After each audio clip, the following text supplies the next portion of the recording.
Okay, so welcome to the last video in this simple third-person combat tutorial video. So we're at the point now where we are pretty much finished. We have a blocking system. Let's just a blocking system. We have a taking damage. We can die. Now, there are things that we could do to improve this quite drastically. Obviously, this is super simple. If I block, I don't take any damage. But yeah, what I'm going to add actually, so this is a video just to add finishing touches and get things ready. Okay, what I'm going to add is when I do take this damage, when this happens, I'm going to spawn an emitter. Yeah, so just spawn it here. Spawn emitter. Location, and it's just going to be the impact one again. Let's type in top way better, you can see. So let's just make a bit of space for this. Bring that down. Bring this up. And drag that up like that. Okay, so it's starting to make sense again. And the location, right, so let's go to the shield. In fact, we'll just use the shield as the location, right, because it's always be hitting the shield. So we'll grab that, drag that in, get world location, and we'll use that as the location. So let's have a little look at that, see if we can. Yeah, that looks great.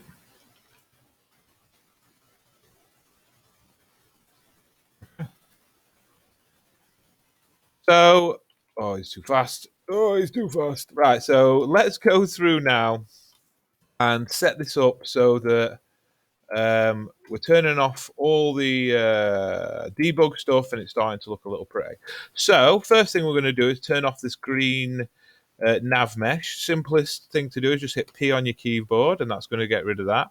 Now let's open up the player and let's have a look if there's any print strings that we need to get rid of. No, don't look like there is. So, but let's just close all this. And then let's go in and do the same with the enemy. Is there anything here we need to clean up? Yes, there's a print string here we don't want. Let's delete that. Print string here we don't want. Let's delete that. And then we just need to turn off on both of their animation notification states. So let's go to animation. Both of the deal damage, we just need to set the draw bug type to none.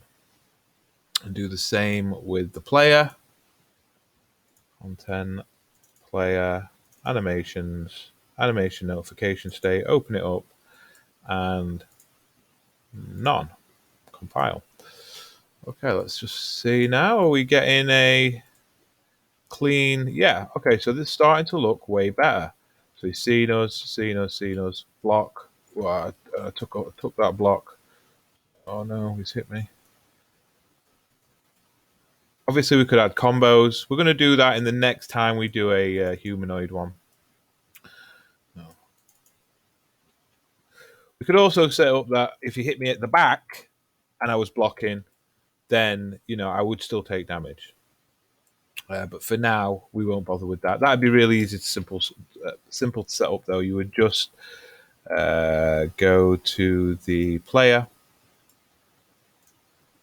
and you would place in a trigger box round the back. And if you were blocking, but it hit that trigger box, you would still take damage. Okay, so just checking again with a couple of booleans. Right, so that's it for this series. I think I'm just going to give it another play, see if there's anything else that we could do. Yeah, there's a couple of things that I'm going to do actually just to tidy things up. I'm going to change the so go to the player BP. I'm going to change the when we take damage spot. So take damage, I'm going to change to crit. So crit impact. Make it a different and larger thing. I'm going to set that to 2 as well. so it's a bigger, more visible thing. And I'm going to do the same on the enemy. So where he takes damage, I'm going to change that to crit impact. And then that's already set scale-wise. Let's try that. So now it should be a more impactful. Yeah.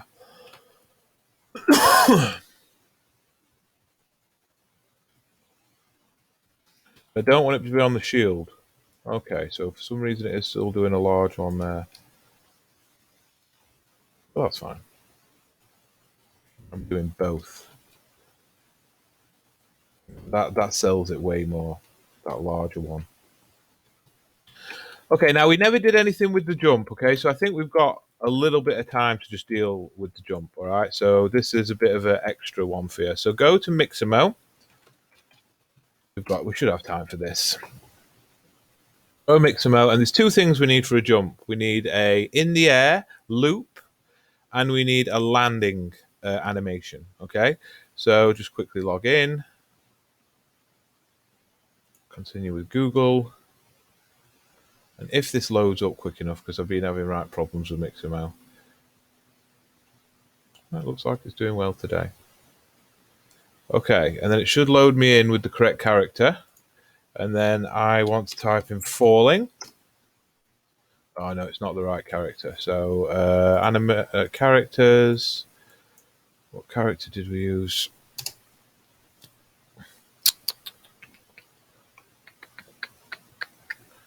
Use the lady. Where's the lady?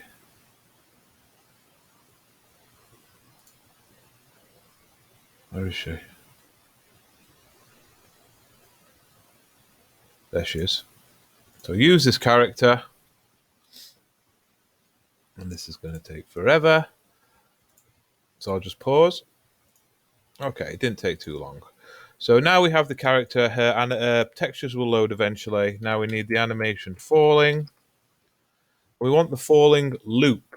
Okay, so this is actually, that could work, but there's a different one. This one is generally the better one. Okay, so I'm going to download that without skin and hit download. And then we want a landing animation. So let's just go grab that as well. So now what we want is, so this is falling to landing. All right, now we could blend in with these, but I think what we want to do is we want to pause this and we want to find where it first hits the ground. So there, okay, this is where we want to take our animation from. So we want to trim 8 frames off. Okay, that should be better for us. That should be better. All right, so I'm going to hit download on that. Hit download. All right, then I'm going to place them into my folder because I'm going to give you these files. So go into the animations, drag both of those into there, and then close this. And I'm actually just going to make sure Mixamo's not playing in the background, because that, if you're finding that you are, not getting great performance, it might be because of that. Okay, and then we're already in the right folder, so we want landing. Put it on the player skeleton, import all, and we also want falling. So drag that in. Player skeleton, import all. All right, so we've got everything we need for a jump. But what we've got to do is go into our player animation blueprint, go to the locomotion, and then we want to be able to transition from the idle walk run, I would have thought. So go a stay, and this wants to be falling. And then we want add a stay, which is going to be landing. And then that one wants to go back into that one. Okay, so we'll come and sort this out in a second, but we've got to go to the player BP, and then we've got to set up a variable for falling and landing. So we need the event tick, I believe. Just going to do this really quick because we haven't got much time. So we've already got an event tick, so we'll get a sequence coming out of that. And then we'll drag this down and we want a branch. And the condition we want to check is there should be a is falling, and that can go into the condition there. Okay, if falling is true, then set falling to be true, right? And then we want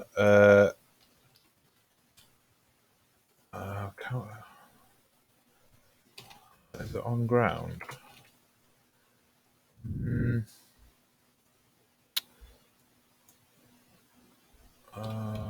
There is a something for when you land. Character movement, get default land movement speed. Oh, let me just quickly. So what I do is, this is a good technique. If I get a little stuck or I forget what I'm doing, I'll type in what I want. So I'll type it landing from jump. And I'll put UE4, and then I'll go to images. And generally, it'll come up with where's the event on landed? See, that's what I was looking for. So that's always a good one. So event on landed. So if when we land, we want to set landing to be true, but falling to be false. Okay. So that should be it for jumping. Because if we're falling, then we are jumping. Or is it in air? Anyway, we'll see. We'll see if that works. Time. Oof, running short on time. So, because these videos can only be 15 minutes long-ish, because I'm using a free recorder.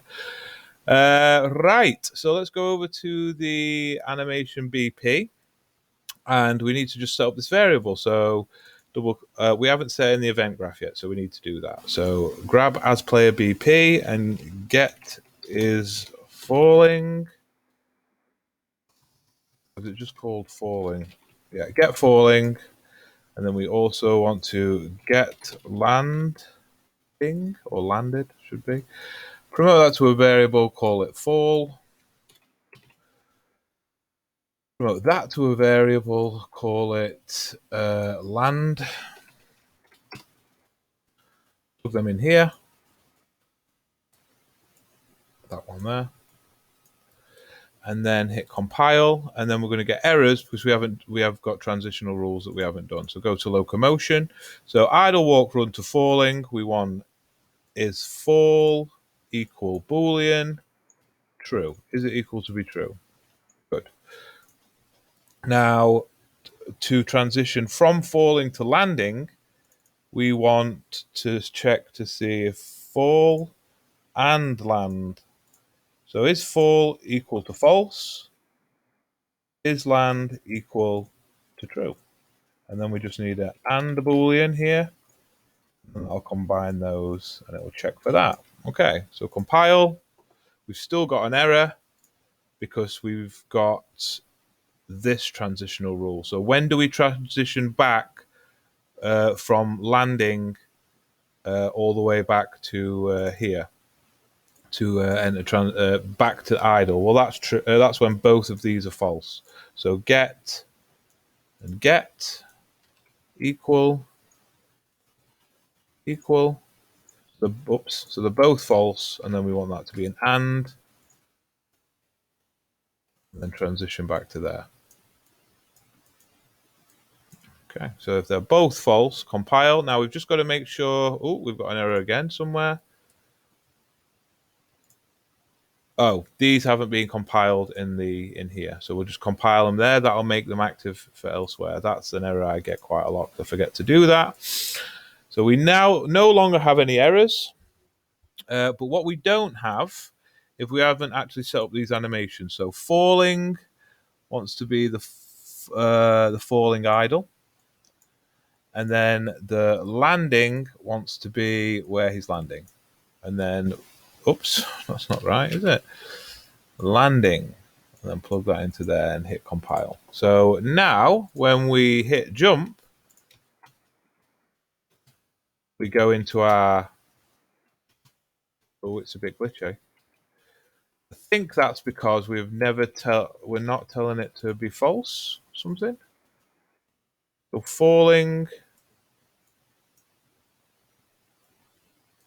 So if is falling is true, set falling to be true. On landing, so what's the error we're getting? Just so I can test this without being pursued by this guy, I'm going to move him. So jump. Oh, it's because we're never setting landing to be false. So landing's true, then we want a delay for the length of the actual landing animation, and then we set landing to be false. So CV, copy that over, set it to be false.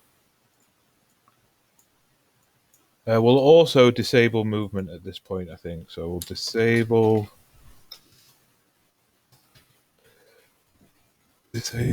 movement, again for the length of the animation.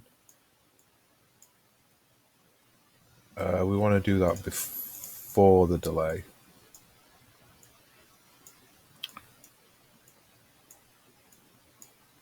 And then let's just check the length of the animation for the landing animation, falling to landing. It is 0.9, so I'm going to set that to be 0.8. So 0.8. And then we set the movement mode. Set movement mode to be walking.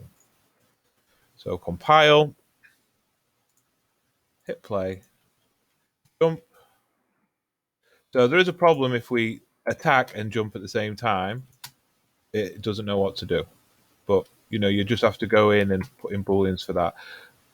Then we can jump, and then we land. We have to wait for that animation to play out, and then we're back in. All right. Now you could speed up. I just want to show you something. Now, let's say this landing animation is too slow, what we can do is we can come over here to scale rate, and we can double that. All right. So all right, it's much quicker, but the delay now in our player BP, so this delay would also have to be sped up by double. So we'd have to have it at 0.4 in order for it to work, or it'll play more than once. Let's check that. So it's still played a little bit extra, so you just have to tweak those numbers a little, that delay. So let's just go back in and tweak that delay. Player, so 0.3 that I want, or do I want to go the other way? And again, you just have to play with this until you don't get the extra animate. Yeah, that's it. So that's a much faster land, and then I'm back in the game. Now, there's one other thing I wanted to go over. You'll notice this turn is really slow. She turns super slow. Now, I believe the best way to fix that, it's simple. Just go into your player's code, so where they are actually movement input. Okay, so get control rotation, get forward vector here. And in this axis value, I believe what we'd want to do is we just want to multiply. So if we just shift and press 8, and then we'll get a float times float. We'll place that into the scale node. And if we just put in, I don't know, 10 into there and hit compile, what should happen now is we get much faster turning. No, hasn't done anything. Okay, well let's be a bit more adventurous with our numbers. Let's put in 100.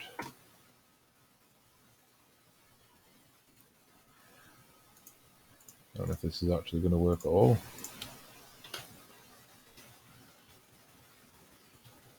No, I don't think that's actually having that much effect. Should do. It should increase the amount that does, but it doesn't seem to be doing anything at all. So we'll address that problem in another video.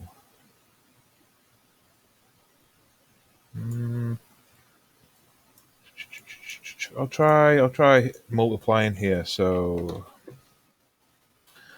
No, not a vector. Float times float. I'm going to go up to 1,000. Be really adventurous with it. Put that into the world, into the scale.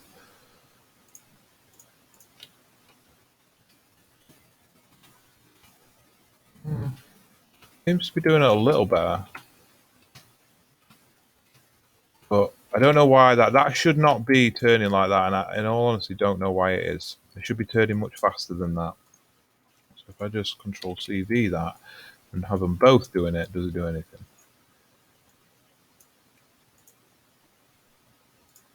If not, we'll look into this.